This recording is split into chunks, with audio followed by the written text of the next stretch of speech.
ইসলামকে বিক্রি করে রাজনীতি কইরেন না, বাপের বেটা হইলে মার্কা নিয়ে আসেন, এমন বক্তব্য এমন মন্তব্য করলেও বিএনপির একজন সিনিয়র নেতা, যিনি সাবেক আওয়ামী লীগের অনেক বড় নেতা ছিলেন।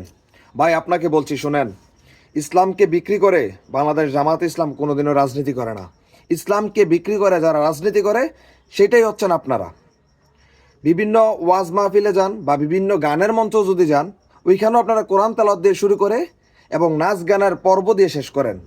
বিভিন্ন ওয়াজ মাহফিলে গিয়ে প্রধান বক্তার অতিথি হিসাব করে যায়, মানে প্রধান অতিথি থাকার পরে তারপরে বিভিন্ন গান মঞ্চ যা আছে সব এভরিথিং, ওইখানেও আপনারা প্রধান ব্যক্তিই থাকেন, কিন্তু ব্যক্তি কিন্তু এক, চরিত্র দুইটা নাকি?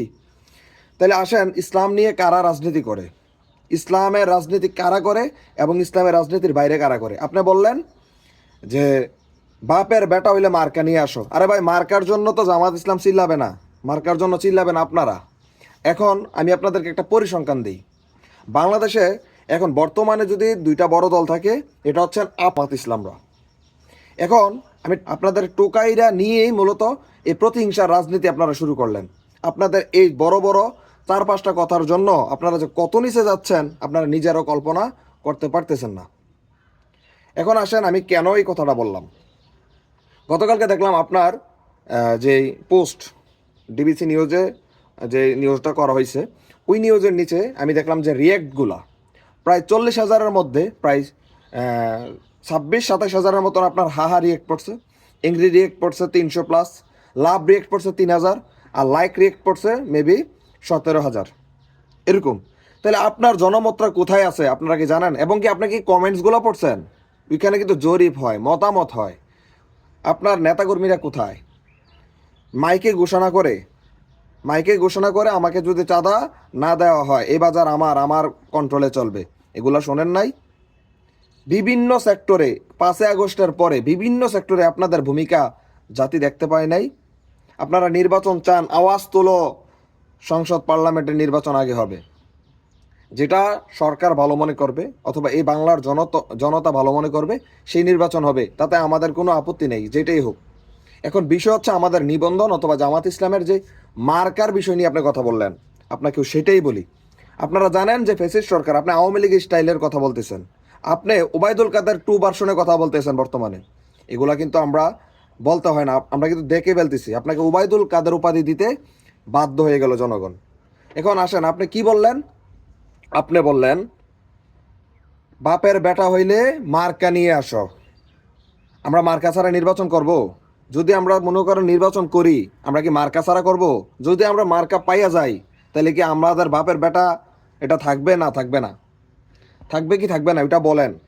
এখন আসেন, এটা কিন্তু আসবে। এখন আমাদেরকে খুঁচাইয়েন না, আমাদেরকে খুঁচায় লাভ নাই। কারণ কি জানেন, আপনারা এটা ভালো করে জানেন যে নির্বাচন যদি করতে হয়, যদি আপনারা যদি ক্ষমতায় যাইতে হয়, তাহলে বিরোধী দল জামাত ইসলামরাই লাগবে। এটা কিন্তু আপনারা জানেন। যাই না, আপনারা সেম একই কথাটা কইলেন যাতে আমরা নির্বাচন আসি। আমরা পাগল আপনাদের মতো না। আমরা আমাদের সময় হলে ঠিকই নিবন্ধন পাইয়া যাবো, আপনার এই চিন্তা করানো লাগতো না।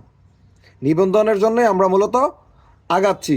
বাংলাদেশের ফ্যাসিস্ট সরকার যখন আমাদের নিবন্ধনটা বাতিল করলো, আপনারা সবাই জানেন, যারা ভিডিওটি দেখতেছেন, কতটুকু মুজলুম, কতটুকু নিরীহ এই দলটা হলো, এটা আপনারা সবাই জানেন।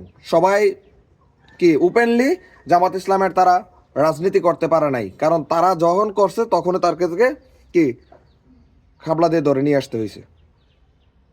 এখন আসেন, আরও কিছু পয়েন্ট নিয়ে কথা হবে। জামাত ইসলামকে নিয়ে এই নেতা যে কথাগুলা বলল, এই দেশ সিরাজউল্লাহর দেশ, এই দেশ মেজর জিয়ার দেশ। কেন? এদের শাহজালালের দেশ না? এদের শাহ মাখদুমের দেশ না? শাহপরানের দেশ না? সবারই দেশ। এক শ্রেণীর লোক, এর আগের নেতা, এই দেশ বঙ্গবন্ধুর দেশ বলে নাই, শেখ হাসিনার দেশ বলে নাই, সবাইয়ের দেশ। তাহলে এই দেশের মধ্যে তো কেন, এই দেশ কি আল্লামা দেলোয়ার হোসেন সাইদি হুজুরের দেশ না? এই দেশ নিজামী ভাইয়ের দেশ না? এই দেশ সবার দেশ। তাহলে এই দেশের মধ্যে আপনার কি বুঝাইতে চান এই দেশটা দিয়া? তাহলে এই দেশ বিএনপির দেশ, আর কারো দেশ না। শোনেন, এই সমস্ত বিষয়বস্তু নিয়ে যখন আলোচনা করবেন, খুসাবেন না। একটা দলকে সম্মান করতে শিখুন।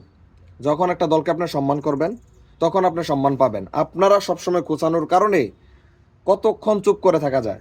হয়তো বিভিন্ন মিডিয়া বা বিভিন্ন আমাদের সাংগঠনিক বিভিন্ন বড় পদ থেকে কেউ আপনাদেরকে এমনভাবে মানে বলে না। আপনারা যেই শুরু করছেন, এই দিক দিয়ে হারুনুর রশিদ, এদিক দিয়ে আপনি, টুকু, দুদু যা আছে সব এভরিথিং, সবাই সবাই বলতেছেন। শোনেন, এত পালাইয়েন না। গত 5ই আগস্টের পরে টেম্পো স্ট্যান্ডে চাঁদাবাজি, দর্শনের শিকার, বিভিন্ন জায়গার মধ্যে বাজার দখল, ওই দখল, এইটা দখল, এইটা দখল, সব কিছু আপনারা করছেন, সব কিছু করছেন। এক পর্যায়ে আমিরে জামাত বলতে বাধ্য হয়েছে, চাঁদাবাজি থামান, খাইতে না পাইলে আমরা খাওয়াবো। আমরা খাবো মানে অন্যজনের টাকা থেকে না, আমাদের টাকা থেকে আপনাদেরকে খাওয়াবো, কারণ আপনারা আমরা ভাই না, আমরা খাওয়াবো আপনাদেরকে। এটাই উনি বুঝাইছেন। তো কাজে এই সমস্ত জিনিস ভালো না, বেশি বাড়াবাড়ি জিনিস ভালো না ভাই, ঠিক আছে? সহযোগ হলে, সময় হলে সব কিছুই পরিস্থিতি ঠিক হবে, সব কিছুই দেখবেন আসবে। কিন্তু এমনি এমনি না, আরও অনেক প্ল্যাটফর্ম আছে, আপনারা আসতে পারবেন, আসেন, ওয়েলকাম। কিন্তু বুঝা শুনা করেন। এই সমস্ত কথা বললেন না যেই কথার মধ্যে উস্কানি আসে, যেই কথার মধ্যে রক্ত গরম হয়। জনগণ আপনাদেরকে, আপনার আসলে আমি বুঝি না, আপনি কি ওবায়দুল কাদের? হ্যাঁ, আপনাকে কমেন্টসগুলো পড়েন না, রিয়েক্টগুলো দেখেন না? সবাই কি আপনার আপনার নেতাকর্মীরা কোথায়? কোথায় আপনার নেতাকর্মীরা? তারা এসে লাইভ রিয়েক্ট দিয়ে যেতে পারে না? এগুলো জনগণ দিচ্ছে, জনগণ, নেতাকর্মীরা দিচ্ছে না। তো জনতার মুখের ভাষা, জনতার ভাষাগুলা বুঝেন, জনতা কি বুঝাইতে চায় বুঝেন, ঠিক আছে? জনগণ কি বুঝাইতে চায় বুঝেন। দায়ের রাজনীতি ছাড়েন, একজনের কান্দে দায় দিয়ে সেটা আপনার টপকে এবার হয়ে যাবেন, এই রাজনীতিটা ছাড়েন, বেমানি ছাড়েন, ঠিক আছে? কিছু বলার নাই আসলে। আপনি গতকালকে যা করছেন, যে যে ইয়াটা প্রোগ্রামে বক্তব্য দিছেন, এগুলো আপনার সিনিয়র নেতৃকর্মীরা দেখে না? তারেক জিয়া বলতেছে আমার দল আর অন্য দলের মধ্যে পার্থক্যটা কি? বড় বড় কথা ওইখান থেকে বলতেছেন ভাই। আপনি দেখেন না আপনার কর্মীরা কি করতেছে, কি বলতেছে? সোশ্যাল মিডিয়া কি আপনার কাছে যায় না? নাকি ওই লন্ডনে আমাদের দেশের কোনো ডিবিসি নিউজ, যমুনা টেলিভিশন যা আছে এভরিথিং, এগুলা পৌঁছায় না আপনার কাছে? কোনটা? এগুলা দেখেন। নর্মালি আইসে কথা বলতেছেন, ভদ্র ভাষাতেছেন না। আপনি তো চেইন অফ কমান্ড, আপনার দলের সিনিয়র পার্সন, এখন নেতা। তাহলে আপনার নেতা হইলে আপনার কর্মীদেরকে বোঝান না কেন? এই সমস্ত পাগলামি যে করতেছে, পাগলামিটা বন্ধ করার জন্য বলেন না কেন? ভালো থাকেন ভাই।